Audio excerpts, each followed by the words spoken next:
ओम सर्वमंगल मांगले शिवे सर्वार्थ साधिके शरण्ये त्र्यंबके गौरी नारायणी नमस्तुते नमस्तुते नमो नमः। तो दोस्तों, आप सभी को इस यूट्यूब चैनल पर बहुत बहुत स्वागत करता हूं। तो मित्रों, आज का यह कार्यक्रम आपके लिए बहुत ही खास और बहुत विशेष होने वाली है। मित्रों, खास और विशेष इसलिए होने वाली है कि आप अपने जीवन काल में अनेकों प्रकार की समस्याएं आप झेल रहे हो। अगर देखा जाए तो आपके जीवन काल में कुछ भी सही नहीं चल रहा है। जहां एक तरफ रुपया पैसा परेशान आपको कर रखा है, वहीं दूसरी तरफ कर्ज भी आपको बहुत ही तबाह करके रखा है। आपके व्यवसाय पूरी तरह से बंद पड़ गया है। घर परिवार में अक्सर कलह और कलेश रहता है। परिवार में मान सम्मान प्राप्त नहीं होती है, ना ही आपको आपके कार्यालय में मान सम्मान प्राप्त होती है, ना ही आपको समाज में मान सम्मान की प्राप्ति होती है। और आपके जीवन काल में हद तो तब हो गई है जब आपके शरीर आपको साथ देना बंद कर दिया और पूरी तरीका से आप बीमारी से ग्रसित हो। चाहे किसी न किसी रूपों में आप बीमार हो, शरीर आपका साथ देना बंद कर दिया, आप पूरी तरह से अस्वस्थ हो गए हो।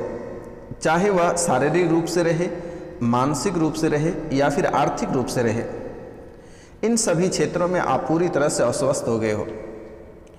अगर देखा जाए तो आज से पिछले 5 साल के दरमियान में आप कितने हाई लेवल के जीवन जीते थे?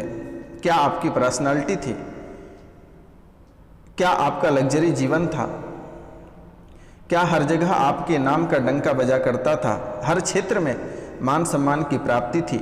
लेकिन आज आप वही व्यक्ति हैं कि आपका न घर का ठिकाना है, न परिवार का ठिकाना है, न रुपया पैसा का ठिकाना है। अभी आपकी स्थिति ऐसी बन गई है कि जहां चाह वहीं राह की स्थिति बनी हुई है।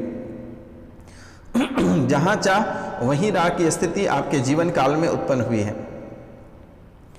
आखिर कभी इन बातों को आप समझने का प्रयास नहीं किए और जानने का प्रयास नहीं किए। तो मित्रों, जाने अनजाने में आप कई ऐसी गलतियां कर जाते हैं जिसके कारण से आपको पूरे जीवन भर तक भुगतना पड़ता है। बहुत व्यक्ति ऐसे हैं कि किसी देवी देवता को मानते ही नहीं है। दुनिया में सबसे सर्वश्रेष्ठ वही है। उनके अंदर जो घमंड है, जो अकड़ता है, उसके कारण से भी वह पूरी तरह से बर्बाद हो चुका। एक समय था जो कि आपने भी कभी देवी को नहीं मानता था, कभी पूजा नहीं करते थे। जब भी आपसे कोई कहता था तो आप भी कहते थे कि अरे इसमें क्या है, सब इस फालतू है, सब मोह माया है, कुछ नहीं है। आप भी उसको ठुकराते थे। लेकिन आज आपको सभी देवी देवता ने भी आपको ठुकरा दिया। इन बातों को कभी आपने समझने का प्रयास भी नहीं किया। और आज वही व्यक्ति आप हैं कि माता रानी का चरण स्पर्श करने के लिए आप तरस जाते हो।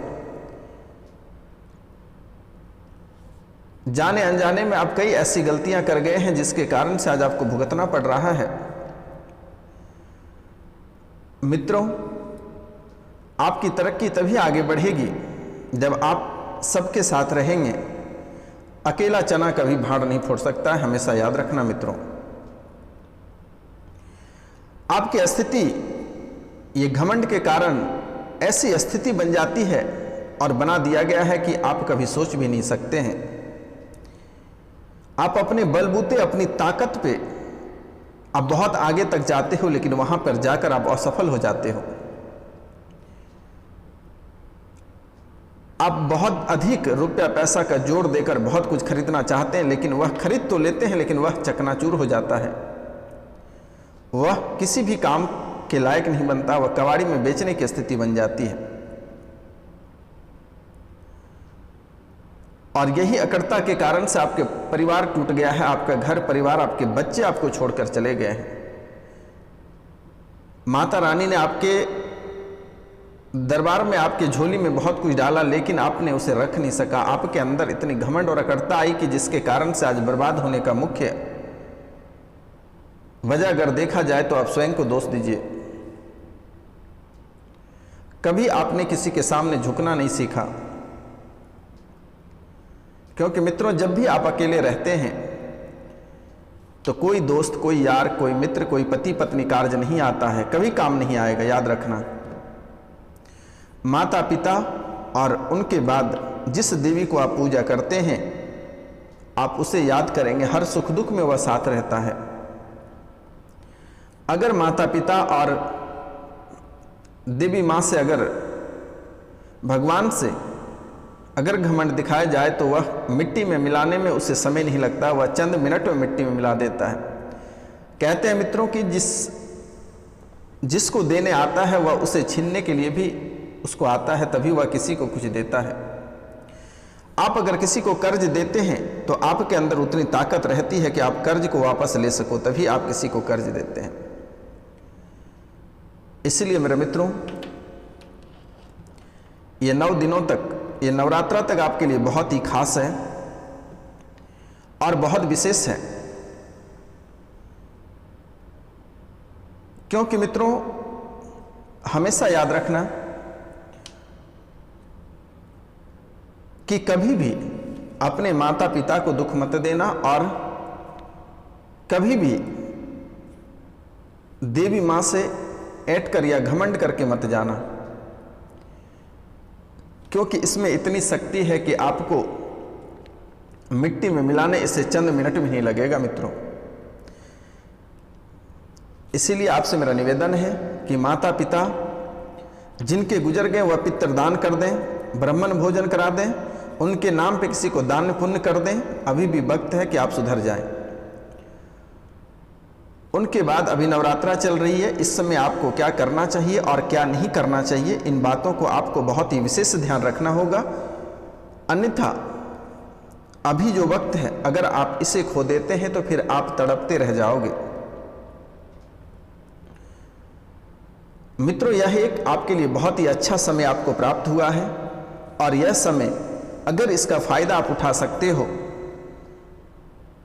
तो आपके घर में पैसों की बारिश होगी, इज्जत की बारिश होगी, मान सम्मान की बारिश होगी, आपके शरीर भी स्वस्थ रहेगा, मानसिक भी आपका स्वस्थ रहेगा, आर्थिक भी स्वस्थ रहेगा और राजनीतिक भी आपका स्वस्थ रहेगा। मित्रों मात्र 9 दिनों की बात है और इसमें बहुत चीज़ों को आपको परहेज करना है, और क्या परहेज करना है और क्या करना है जब इनके बारे में संपूर्ण विस्तार से चर्चा करेंगे। तो मित्रों इनसे पहले जो इस चैनल पे नए आए हैं वह इस चैनल को सब्सक्राइब करें, लाइक करें और अधिक से अधिक शेयर करें और कमेंट में जय मां दुर्गा लिखना ना भूलें मेरे मित्रों। तो मित्रों चलिए सबसे पहले हम बात करते हैं कि इस समय आपको क्या करना चाहिए और क्या नहीं करना चाहिए। सबसे पहला कार्य आपको ध्यान रखना है, पहले हम बात करेंगे क्या करना है और क्या नहीं करना है। क्या करना है इसके बारे में चर्चा करते हैं।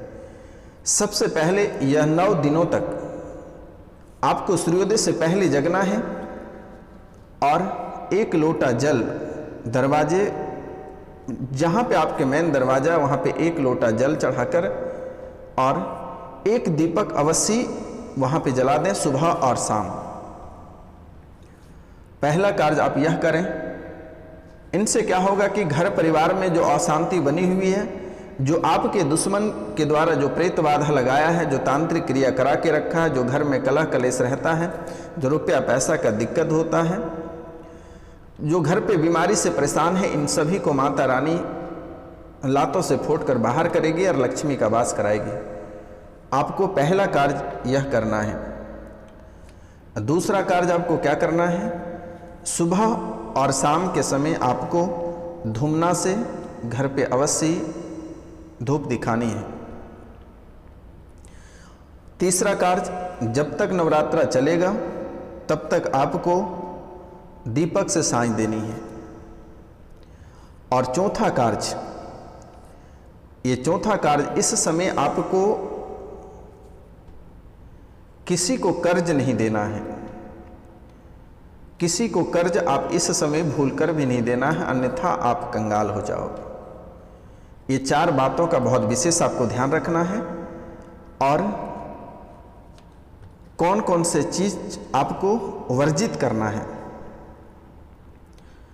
तो यह नवरात्रा भर 9 दिनों तक आपको लहसुन प्याज नहीं खानी है, मांस मदिरा नहीं करनी है। मांस, मछली, अंडा, लहसुन, प्याज, शराब का सेवन, इन सब चीज़ों को आपको भूल जानी है। ये 9 दिनों तक आपको काले कपड़े आपको भूलकर भी नहीं पहनना है। अगर काले कपड़े आप ये 9 दिनों तक पहनते या 9 दिनों के बीच किसी भी दिन आप पहनते हैं तो शनि का प्रकोप बढ़ जाएगा और माता रानी का कृपा कम हो जाएगा, फिर आप भुगतते रह जाओगे। 9 दिनों तक आपको काले कपड़े की धारण नहीं करनी है। ये 9 दिनों तक आपको नाखून भूलकर भी नहीं काटनी है। यह 9 दिनों तक आपको नाखून भूलकर भी नहीं काटनी है और शारीरिक संबंध आपको नहीं बनानी है। ये 9 दिनों तक आपको शारीरिक संबंध नहीं बनानी है। किसी भी प्रकार के तंबाकू आपको नहीं चबाना है। अगर मानसिक और शारीरिक रूप से स्वस्थ रहना चाहते हैं, घर में कलह और कलेश नहीं चाहते हैं, तो इन बातों को आपको ध्यान रखना है। ये 9 दिनों तक आपको किसी भी प्रकार के अभद्र भाषा का आपको प्रयोग नहीं करना है, किन्हीं के साथ लड़ाई झगड़े नहीं करना है, एकदम शांति बनाए रखना है। घर परिवार में किसी भी व्यक्ति को अपशब्द नहीं कहना है, ध्यान रखना है। ये 9 दिनों तक आपको बिना स्नान किए आपको भोजन ग्रहण नहीं करनी है। भगवान सूर्यदेव को तांबे के लोटे से 1 लोटे जल अर्पित करने के बाद, माता रानी की पूजा करने के बाद आपको भोजन करनी है। बिना स्नान के आपको भोजन नहीं करना है। और ये नवरात्रा भर आपको दिन में कभी भूलकर भी नहीं सोनी है। ये विष्णु पुराण में भी स्पष्ट किया गया है कि नवरात्रा के दिन आपको, मतलब ये 9 दिनों तक आपको दिन में कभी भी आपको नहीं सोना है और कभी भी पति और पत्नी में बकझक नहीं करनी है, लड़ाइयाँ नहीं करनी है। और जितना हो सके शाकाहारी भोजन करने का प्रयास करें। मांसाहारी तो हमेशा हमेशा के लिए आपको भूल जाना है। और इस समय विशेष ध्यान रखनी है कि मशरूम आपको नहीं खानी है। मशरूम से आपको दूरी बनानी है।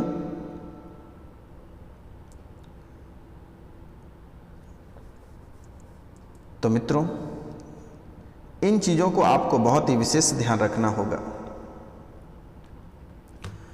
विशेष ध्यान अगर आप रखते हैं तो आपको ही प्रॉफिट होगा, आपको ही फायदा होगा। आपके जीवन काल में जो समस्याएं चल रही है, अगर देखा जाए, अगर आपकी कुंडली को विश्लेषण करके जैसे निकाला जाता है, आपके सामने मैं प्रस्तुत करता हूं, आपके कुंडली में अनेकों प्रकार की ऐसी ऐसी समस्याएं लिखे हुए हैं कि आप जिंदगी भर तड़पते रह जाओगे। इसलिए मित्रों, उसे बदला जा सकता है और बदलने के लिए आप कर्म करिए, भगवान सब कुछ स्वयं करेगा, आपको चिंता करने की बात नहीं है। अगर देखा जाए तो आपके जीवन काल में अनेकों प्रकार की समस्याएं चलती है। ऐसे स्थितियां आपके जीवन काल में बनी हुई है कि आपने कभी कल्पना में भी नहीं सोचा होगा कि आखिर आपके साथ ही ऐसे स्थिति क्यों आ रही है। हर कार्य, कोई भी कार्य रहे, आप यहां से बहुत सही सवर के जाते हैं, बहुत सही धज के जाते हैं, लेकिन वहां आपको सफलता प्राप्त नहीं होती है। किसी न किसी कारणवश आपको ठुकराकर वापस भेज दिया जाता है। एक फिर से आप बाहर निकलते हैं, तब तक दूसरा आपको जकड़ लेता है। बहुत मुश्किलों से एक समस्या का सामना आप किसी तरह करते हैं और उससे छुटकारा पाते हैं, तब तक दूसरी खड़ी रहती है। इसलिए मेरे मित्रों, आपसे मेरा निवेदन है और आपको मैं बारंबार प्रणाम करता हूं कि जो बातें मेरे द्वारा बताई जाती है, आप इसको फॉलो अवश्य करें। और इसे फॉलो करने में किसी भी प्रकार का रुपया, पैसा, धन दौलत नहीं लगती है। तो मित्रों, इस समय नवरात्रा के समय आपकी आर्थिक स्थिति का जो व्यवस्था है वह अच्छी बनी रहेगी, लेकिन बहुत बातों को ध्यान में रखकर ही आप कार्य करें तो बेहतर रहेगा। मंगलवार और शनिवार के दिन जो व्यापारिक वर्ग के लोग हैं, मंगलवार और शनिवार के दिन आपको, और गुरुवार, मंगल शनि और गुरु, ये 3 दिन आपको किसी भी प्रकार का किसी भी व्यक्ति को उधार नहीं देनी है। इन बातों को आपको ध्यान रखनी है।